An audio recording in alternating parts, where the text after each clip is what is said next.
Hello everyone, and we're back for chapter 11, Blade of Fire. Next morning, the view from the shop window was very different to what Daniel had grown used to. There were no canals, no colourful shutters.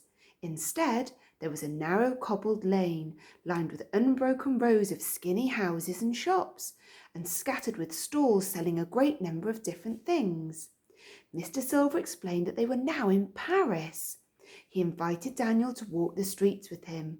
Daniel, who had not left the shop since his arrival, jumped at the chance.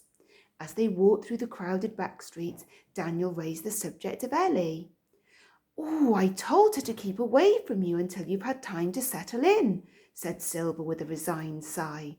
"Was she rude to you? She does have a habit of being rude."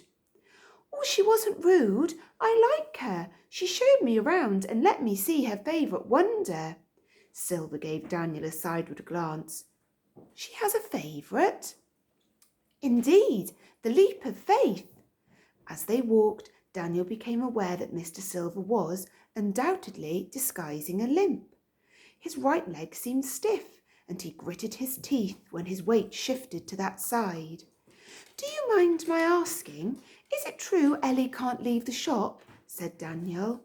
Silver seemed caught off guard by the question.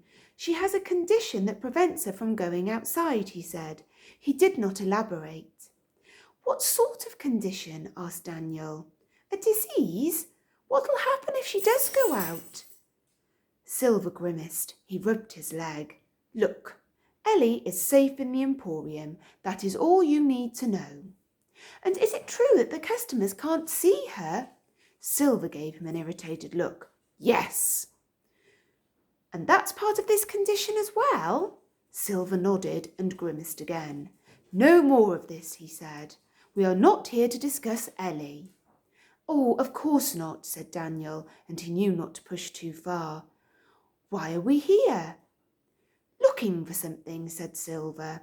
"I'll know it when I see it." Is your leg all right?" "Fine."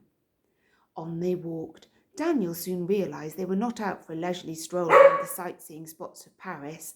They stuck to the back streets and the alleys, visiting several shops and stalls in the darkest corner of the city, each connected to the elusive and shadowy world of magic.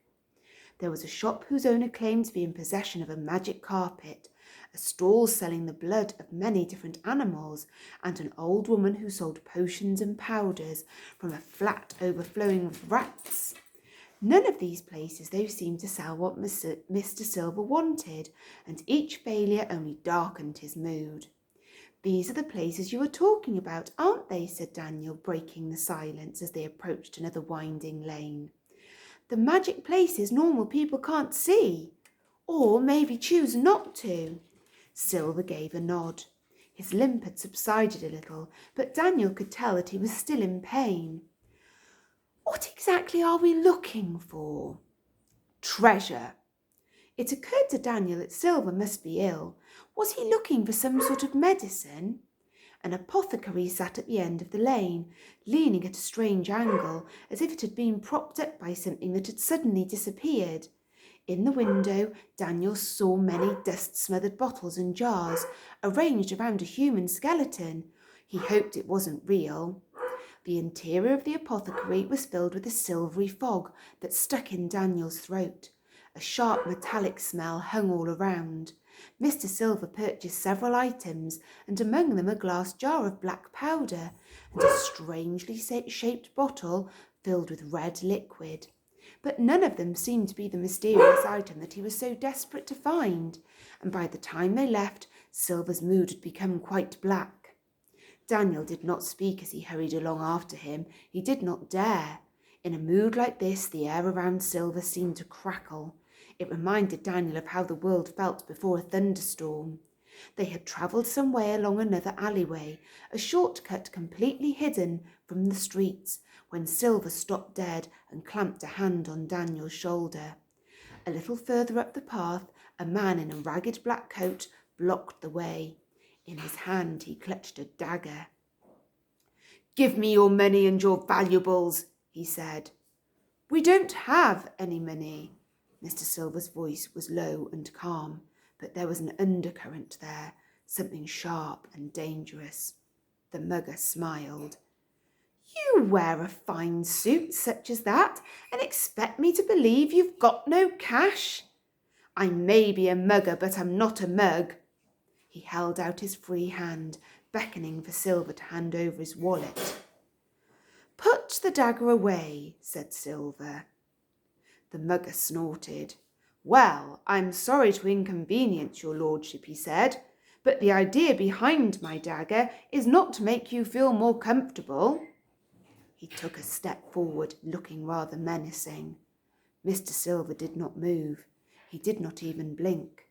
The mugger's gaze turned from Silver to his own hand, the one that held the dagger. What? What's happening? Beads of sweat were forming on his forehead, dripping from the end of his nose. He began to shake, to grasp and squirm. What are you doing? He said through clenched teeth. It was then that Daniel noticed the dagger trembling in the mugger's hand, glowing red hot like embers of coal in the Emporium's fire. I can't let go, screamed the mugger. He dropped to his knees. Help me, please. He crumpled onto the ground in agony. Mr. Silver watched for a while, his face impassive. Then he made the slightest of movements, and the mugger's grip on the glowing dagger was released. The man whimpered, nursing his hand. Mr. Silver dusted a speck from his sleeve. He stepped over the mugger, motioning for Daniel to follow. I warned you, said Silver, without so much as a backward glance, leaving the scene. It's very dramatic. So I wonder what will happen in the next chapter.